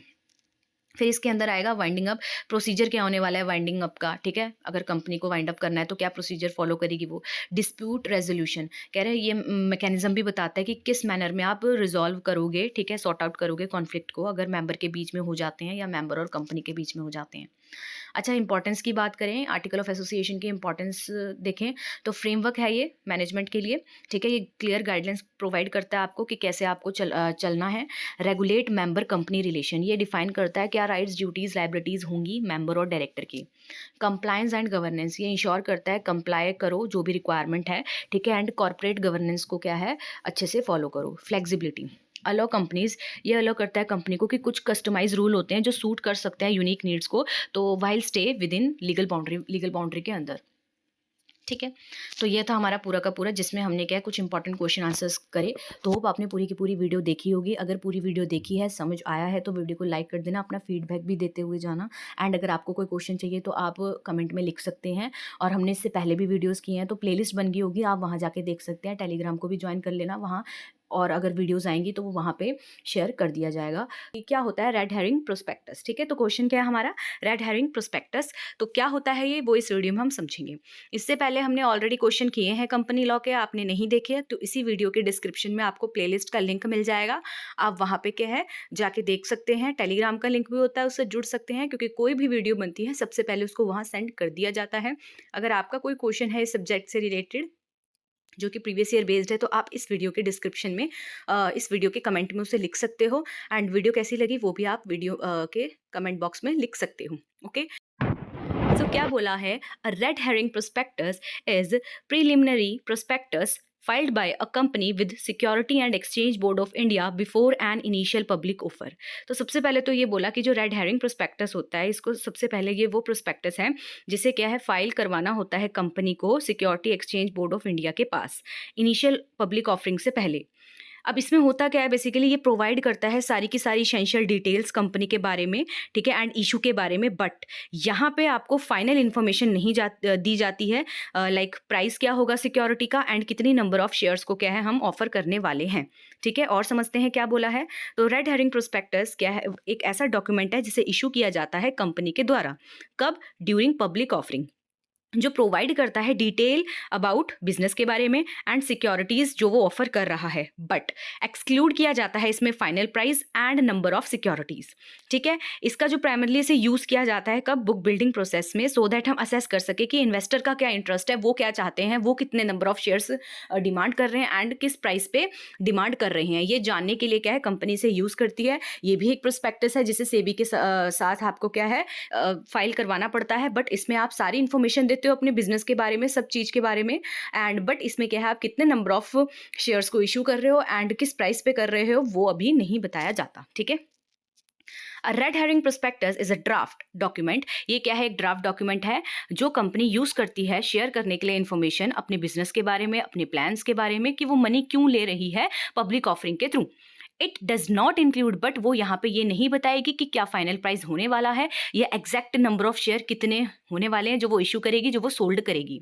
अब ये हेल्प करता है बेसिकली कंपनी या बिजनेस की कि वो ना इन्वेस्टर का इंटरेस्ट जान सकते हैं before the final details are decided, कि चलो जितने नंबर ऑफ शेयर्स कितने इशू करने हैं, किस प्राइस पे करने हैं, उसको फाइनलाइज करने से पहले एक बार कंपनी क्या है अगर चाहती है कि इन्वेस्टर से भी उनका इंटरेस्ट देख लिया जाए तो वो क्या है रेड हेरिंग प्रोस्पेक्टस को इशू कर सकती है। ओके, तो इसके फीचर्स देखे हम, तो होप आपको 3 स्लाइड्स में मीनिंग यहाँ पे इजीली समझ आ गया होगा। अब हम देखते हैं फीचर्स। तो सबसे पहले यहाँ लिखा है इनकम्प्लीट इन्फॉर्मेशन। कह रहे इसके अंदर ना एक्सक्लूड होता है, मतलब इंक्लूड नहीं किया जाता फाइनल प्राइस और कितना साइज ऑफ इशू होने वाला है। Okay, next, it contain a price band. इसमें ना एक प्राइस बैंड दे दिया जाता है, बेसिकली एक रेंज दे दी जाती है आपको। ठीक है, कि इतने मिनिमम प्राइस है, इतना मैक्सिमम प्राइस है, हम मतलब ऑफर करेंगे। अब आप बताओ कि कौन सा क्या है, आप किस प्राइस पे आप बेसिकली क्या है लेना चाहोगे। ठीक है, तो प्राइस बैंड विद इन विच जो शेयर्स है हम ऑफर करेंगे। पर्पस क्या होता है, used during the book building process. तो बेसिकली इसको कब यूज़ किया जाता है, बुक बिल्डिंग प्रोसेस के दौरान इसे यूज़ किया जाता है, सो दैट हमें इन्वेस्टर का इंटरेस्ट पता लग जाए। फाइलिंग रिक्वायरमेंट्स, कह रहे इसे फाइल करवाना होता है आरओसी के पास और सेबी के पास पहले। किससे पहले, जब भी आप क्या है इसे इशू कर रहे हो। ठीक है, तो before it is distributed to potential investor. तो बेसिकली इन्वेस्टर से देने से पहले आपको रजिस्ट्रार ऑफ कंपनीज में इसको फाइल करवाना होता है और सेबी के पास फाइल करवाना होता है। फिर है कन्वर्जन टू प्रोस्पेक्टस। कह रहे once the price and the number of shares are finalised. एक बार अगर कंपनी प्राइस और नंबर ऑफ शेयर कितने इशू करने हैं इसको वो फाइनलाइज कर लेगी तो रेड हेरिंग प्रोस्पेक्टस को अपडेट कर दिया जाएगा और वो क्या है एक फाइनल प्रोस्पेक्टस भी बन सकता है। ओके, तो एक एग्जाम्पल देखते हैं। तो यहाँ पे क्या लिखा हुआ है कि एबीसी टेक जो कंपनी है वो क्या है प्लान कर रही है कि वो इनिशियल पब्लिक ऑफर करेगी। तो उसने रिलीज किया रेड हेरिंग प्रोस्पेक्टस को जिसके अंदर इन्फॉर्मेशन थी अबाउट कंपनी एंड जो भी उनकी फाइनेंशियल्स है उसके बारे में इन्फॉर्मेशन थी। पर्पस क्या है उनका रेस करने का मनी वो था, बट उसमें क्या है उन्होंने मेंशन नहीं किया था कि क्या फाइनल प्राइस है शेयर्स का and exact number of shares वो कितना चाह रहे हैं सेल करना। अभी जो डॉक्यूमेंट है जो इसको यूज़ किया जाता है अट्रैक्ट करने के लिए पोटेंशियल इन्वेस्टर्स को, एंड इससे ना हमें एक सेंस लग जाती है कि हाँ यार इतनी डिमांड क्या है हमारे शेयर्स की होगी और इतने प्राइस पे होगी। ठीक है, इतना लोग एक्सपेक्ट कर रहे हैं तो हम बेसिकली इसे इशू करते हैं सो दैट हमको क्या है फाइनलाइजेशन पता लग जाए या फिर क्या कहीं ना कहीं अंदाजा लग जाए। ठीक है, letter when the company decide on the price, अगर एक बार क्या कंपनी ने डिसाइड कर लिया कि ठीक है भाई इस प्राइस पे इतने नंबर ऑफ शेयर्स हम क्या करने वाले हैं, इशू करने वाले हैं या सेल करने वाले हैं, तो जो रेड हेरिंग प्रोस्पेक्टस है इसे अपडेट किया जाता है और ये फाइनल प्रोस्पेक्टस बन जाता है। ओके, सो रेड हेरिंग प्रोस्पेक्टस क्या है, ये एक ऐसा डॉक्यूमेंट है जिसे इशू किया जाता है कंपनी के द्वारा इनिशियल पब्लिक ऑफरिंग में। ये प्रोवाइड करता है आपको सारी की सारी इसेंशियल डिटेल्स कंपनी के बारे में, सिक्योरिटीज़ के बारे में, बट सिक्योरिटी का प्राइस एंड कितने नंबर ऑफ सिक्योरिटी इशू करना है वो नहीं इसमें मैंशन होता। इसे यूज़ किया जाता है अट्रैक्ट करने के लिए इन्वेस्टर्स को, पोटेंशियल इन्वेस्टर्स को, और हमें भी पता लग जाता है कि क्या है इंटरेस्ट इन्वेस्टर का, जिससे कंपनी को हेल्प होती है ये जानने में कि भाई क्या ऑफरिंग रखें अपने मतलब क्या ऑफरिंग प्राइस होना चाहिए हमारी सिक्योरिटी का फाइनल करने से पहले। ठीक है, तो ये था हमारा क्वेश्चन, ये आपको 5 मार्क्स में आता है, तो होप आपको समझ आया होगा। यहाँ पे हमने मीनिंग पढ़ा एंड एक एग्जाम्पल देखा एंड इसके फीचर्स देखे। तो अगर आपको समझ आया होगा तो वीडियो को लाइक कर देना, चैनल पे नए हो तो सब्सक्राइब कर देना एंड प्लेलिस्ट को भी देख लेना सो दैट जो वीडियोस बनी है और जो इसके बाद आएंगी वो आपको पता लग जाए। और टेलीग्राम से नहीं जुड़े हो तो टेलीग्राम से ज़रूर जुड़ जाना, बिकॉज यहाँ पे कोई भी वीडियो अगर बनती है तो सबसे पहले वो वहाँ पे शेयर हो जाती है। ओके, तो स्टार्ट करते हैं हम इसको। प्रोस्पेक्टस का मीनिंग समझना। कह रहे a prospectus is a formal legal document. तो एक प्रोस्पेक्टस क्या होता है? फॉर्मल लीगल डॉक्यूमेंट होता है जो कि इशू किया जाता है कंपनीज के द्वारा, ठीक है, वो कंपनीज के द्वारा जो ऑफर कर रही हैं सिक्योरिटीज, चाहे वो शेयर्स हो, डिबेंचर्स हो, बॉन्ड्स हो, ठीक है। किसको किया जाता है? To the public for subscription. Public को किया जाता है एंड किस चीज के लिए? सब्सक्रिप्शन के लिए, ठीक है, कि वो क्या है, सब्सक्राइब करें उनकी कंपनी के शेयर्स को, डिबेंचर्स को, बॉन्ड्स को। इट कंटेन, अब प्रोस्पेक्टस के अंदर बहुत सारी एसेंशियल डिटेल्स होती हैं कंपनी के बारे में, उनकी फाइनेंशियल पोजीशन के बारे में, उनके ऑब्जेक्टिव के बारे में कि क्या ऑब्जेक्टिव है इशू करने का शेयर्स, उससे कितना रिस्क इन्वॉल्व है उसमें एसोसिएट है, एंड कोई भी अदर डिस्क्लोजर्स हैं, सो दैट हेल्प हो जाए पोटेंशियल इन्वेस्टर्स की, जो इन्वेस्ट करना चाहते हैं उनकी हेल्प हो जाए कि वो क्या है, इन्फॉर्म्ड डिसीजन मेकिंग ले सके। होप आपको प्रोस्पेक्टस का मीनिंग यहाँ पे क्लियर हुआ होगा। फिर और देखते हैं हम। तो a prospectus is a formal document issued by a company to invite the public to subscribe to its security. तो जो कंपनीज हैं वो क्या है, एक फॉर्मल डॉक्यूमेंट इशू करते हैं सो दैट पब्लिक को इनवाइट कर सके सब्सक्राइब करने के लिए उनकी सिक्योरिटीज को, जैसे शेयर्स हो गया, डिबेंचर्स हो गया। ये प्रोवाइड करता है प्रोस्पेक्टस डिटेल इन्फॉर्मेशन कंपनी के बारे में, उसका पर्पस ऑफ इशू क्या है, फाइनेंशियल स्टेटमेंट्स के बारे में, क्या रिस्क इन्वॉल्व है इसमें, और क्या टर्म्स ऑफ ऑफरिंग है, ठीक है, जिससे इन्वेस्टर क्या है, इन्फॉर्म डिसीजन मेकिंग कर सकता है इन सारी इन्फॉर्मेशन को जानने के बाद। फिर आपको इसी के साथ पूछा जाता है कंटेंट्स ऑफ द प्रोस्पेक्टस। तो क्या कंटेंट होता है इसमें? तो अगर हम प्रोस्पेक्टस के कंटेंट की बात करें तो सबसे पहले यहाँ पे आती है जनरल इन्फॉर्मेशन। देखो जनरल इन्फॉर्मेशन में क्या आएगा, लाइक नेम हो गया, एड्रेस हो गया कंपनी का, उनके डायरेक्टर्स और प्रमोटर्स का नेम हो गया, ठीक है, कंपनी की रजिस्ट्रेशन डिटेल हो गई, कॉन्टैक्ट इन्फॉर्मेशन हो गई, या फिर date of issue and type of offering क्या है उनकी, ठीक है। फिर आ गया डिटेल ऑफ द ऑफर। अब क्या है, कौन से टाइप के कितने नंबर ऑफ सिक्योरिटीज ऑफर किए जा रहे हैं, क्या प्राइस है या प्राइस बैंड है सिक्योरिटीज का, क्या पर्पस है इशू का, लिस्टिंग डिटेल्स की, कहाँ पे लिस्टेड है कंपनी। फिर है कंपनी की इन्फॉर्मेशन भी होती है इसमें कि क्या हिस्ट्री है उसकी, क्या नेचर ऑफ बिजनेस है, बिजनेस मॉडल कैसा है, ऑपरेशनल डिटेल्स होती हैं उसमें, इंडस्ट्री ओवरव्यू होता है एंड कॉम्पिटिटिव एनालिसिस भी होता है। फिर नेक्स्ट देखें रिस्क फैक्टर। तो बिजनेस रिस्क कैसा है, रेगुलेटरी और लीगल रिस्क क्या है, कोई पोटेंशियल रिस्क है तो नहीं, ठीक है, ये सब भी होता है। फिर उसमें फाइनेंशियल डिटेल्स भी होती हैं, लाइक बैलेंस शीट हो गया, प्रॉफिट एंड लॉस अकाउंट हो गया, कैश फ्लो स्टेटमेंट्स हो गई, डिटेल ऑफ कैपिटल स्ट्रक्चर या डेट ऑब्लिगेशन हो गई, इन्फॉर्मेशन डिविडेंड पॉलिसी की और पास फाइनेंशियल परफॉर्मेंस हो गई, ये सब भी होता है।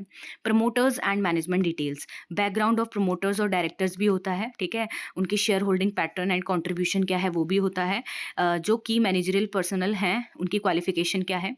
फिर आ गया next utilisation of proceeds, specific purpose for which fund, मतलब यहाँ पे बताया जाता है कि किस में जो फंड है आपसे जो मांगे जा रहे हैं, क्यों मांगे जा रहे हैं, क्या पर्पस है, कैसे एलोकेट किया जाएगा वेरियस प्रोजेक्ट में, एंड एक्सपेंसेस कैसे कैसे लगाए जाएंगे।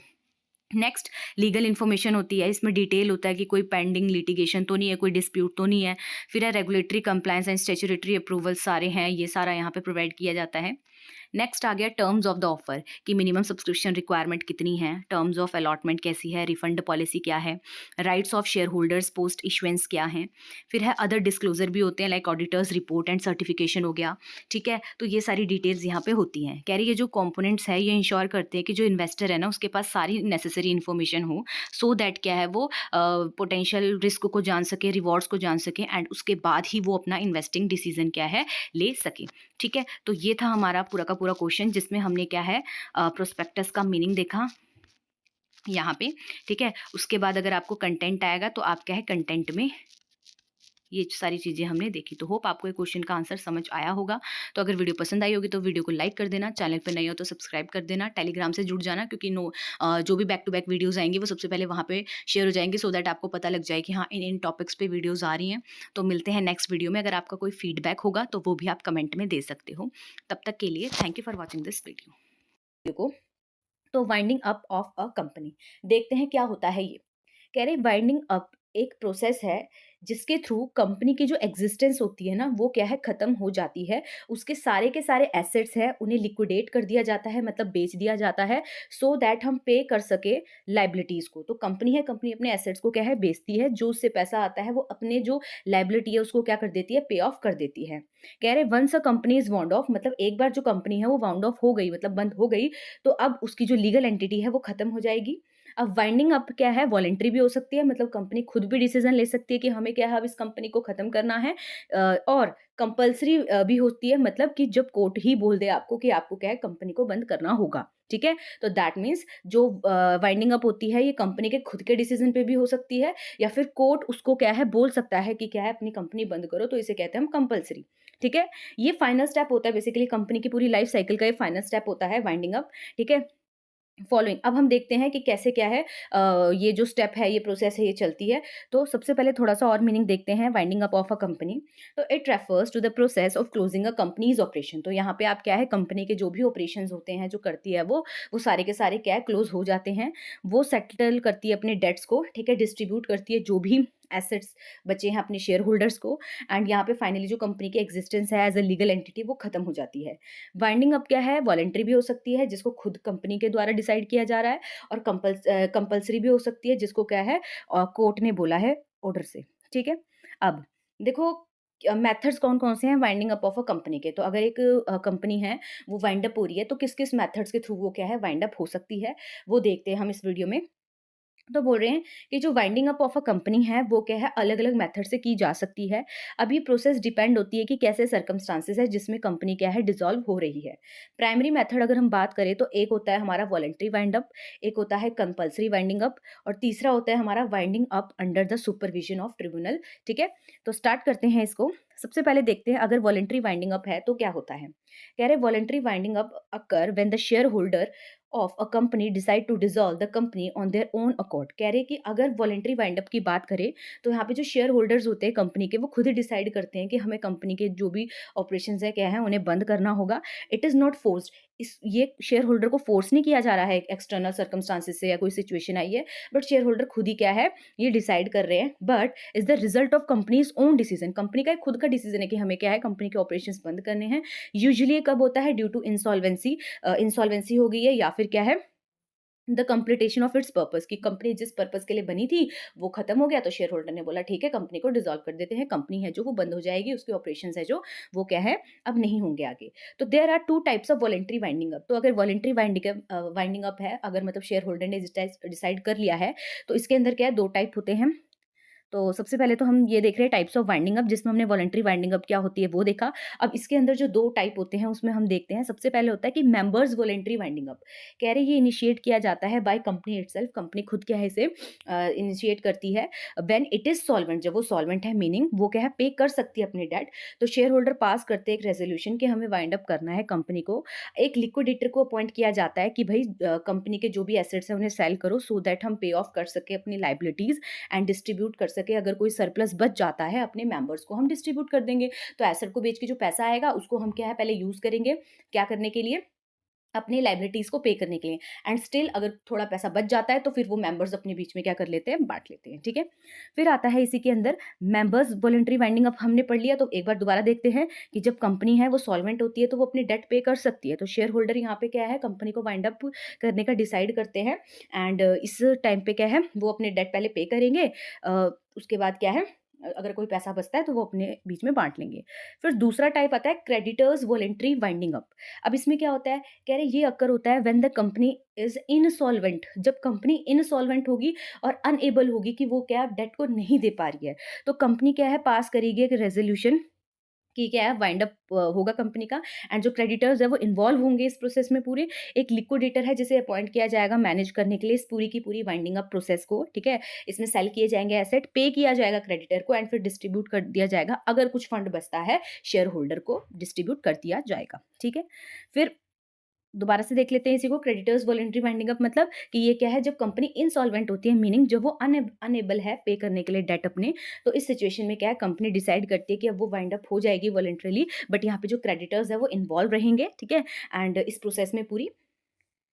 फिर आता है अब है हमारा कंपल्सरी वाइंडिंग अप। तो सेकंड क्या हो गया, कंपल्सरी वाइंडिंग अप। ये क्या है, बाय द ट्रिब्यूनल या फिर कोर्ट। तो क्या बोल रहे हैं, बाय ट्रिब्यूनल ऑर्डर, तो ट्रिब्यूनल का ऑर्डर भी आ सकता है। तो कह रहे this type of winding up of जो होती है, ये क्या है, ऑर्डर किया जाता है national company law tribunal NCLT के द्वारा अंडर स्पेसिफिक सर्कमस्टांसेस। कुछ ऐसे सर्कमस्टांसेस होते हैं जिसमें क्या है, इनको ऑर्डर मिलता है।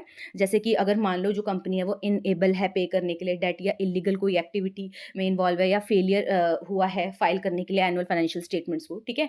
तो जो NCLT है वो अपॉइंट करती है एक ऑफिशियल लिक्विडेटर को खुद से, कि वो हैंडल करेगा सारी की सारी वाइंडिंग अप प्रोसेस को, ठीक है। अब आता है बाय पिटीशन। तो इसी के अंदर है कि a winding up petition can be filed by creditor. हो सकता है कोई क्रेडिटर, शेयर होल्डर या कोई भी अदर स्टेक होल्डर कंपनी से रिलेटेड एक पिटीशन डाल दे वाइंडिंग अप का, ठीक है। वो बोले कि जो कोर्ट, मतलब कोर्ट को बोले कि डिसॉल्व करो कंपनी को, ठीक है। तो कंपल्सरी वाइंड अप क्या बोला है कि जो कंपल्सरी वाइंड अप के अंदर क्या है, जो कंपनी है इसे ऑर्डर दिया जाता है कोर्ट या फिर national company law tribunal NCLT के द्वारा, ठीक है। ये टिपिकली कब होती है, जब कंपनी अनेबल हो जाती है पे करने के लिए डेट, या फिर वो कहीं ना कहीं फ्रॉडलेंट एक्टिविटीज में इन्वॉल्व है, ठीक है, या फिर उसने कोई भी लीगल प्रोविजन को वायलेट किया है। फिर थर्ड आता है हमारा winding up under the supervision of tribunal. कह रहे कुछ केसेस में जो कंपनी है वो डिसाइड करती है कि वो वाइंड अप होगी वॉलेंटली, बट द ट्रिब्यूनल जो NCLT है वो सुपरवाइज करेगी, इस पूरी की पूरी प्रोसेस को देखेगी, ठीक है। ये जो मेथड है इसे यूज किया जाता है जब कंपनी ना फेस कर रही है कुछ डिफिकल्टीज को या डिस्प्यूट को वाइंडिंग अप प्रोसेस में, या फिर जब there is a concern over the fairness, जब क्या उसे हो कि हाँ भाई सारी की सारी प्रोसेस फेयरनेस से चले, ट्रांसपेरेंसी से चले, ठीक है, वॉलंटरी वाइंडिंग अप में, ठीक है। तो अब हम इसी में देख लेते हैं डिफरेंस बिटवीन, तो हम ये डिफरेंस भी कर लेते हैं कि क्या डिफरेंस है voluntary and compulsory winding up में। तो यहाँ से आपको थोड़ा और क्लियर हो जाएगा। अगर इनिशिएशन की बात करें, स्टार्टिंग की बात करें, तो देखो वॉलेंट्री वाइंडिंग अप में क्या होता है, इसको इनिशिएट किया जाता है कंपनी के द्वारा या फिर उसके शेयर होल्डर्स के द्वारा। कंपल्सरी वाइंडिंग अप में बात करें तो यहाँ पे ऑर्डर दिया जाता है कोर्ट और NCLT के द्वारा, ठीक है। क्यों, क्योंकि इंसॉल्वेंसी हो रखी है कंपनी की, या फिर लीगल रीजन हो सकता है कोई। नेक्स्ट है हमारा कॉजेज, क्या कारण होते हैं।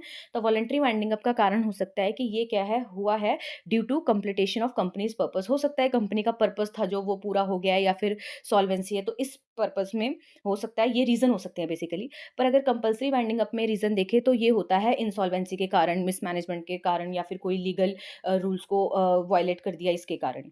इन्वॉल्वमेंट की बात करें तो वॉलंटरी वाइंडिंग अप में इन्वॉल्व होते हैं शेयर होल्डर्स, क्रेडिटर्स, अगर क्रेडिटर्स वॉलंटरी वाइंडिंग अप है तो। और अगर कंपल्सरी वाइंडिंग अप की बात करें तो यहाँ पे कोर्ट और NCLT इन्वॉल्व होते हैं, and may also involve creditors and stake holders and creditors भी इसमें इन्वॉल्व होते हैं। लिक्विडेटर की बात करें तो लिक्विडेटर यहाँ अपॉइंट किया जाता है वॉलंटरी वाइंडिंग अप में कंपनी या फिर क्रेडिटर्स के द्वारा। बट अगर हम कंपल्सरी वाइंडिंग अप की बात करें तो यहाँ पे जो लिक्विडेटर होता है ये ऑफिशियल लिक्विडेटर होता है, जिसको अपॉइंट किया जाता है कोर्ट या फिर NCLT के द्वारा।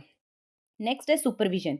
सुपरविजन की बात करें तो जनरली यहाँ पे सुपरवाइज नहीं किया जाता वॉलंटरी वाइंडिंग अप में ट्रिब्यूनल के द्वारा, ठीक है, except in some voluntary cases. कुछ ऐसे हो सकते हैं केसेस वहाँ पे किया जाता है, पर जनरली नहीं किया जाता।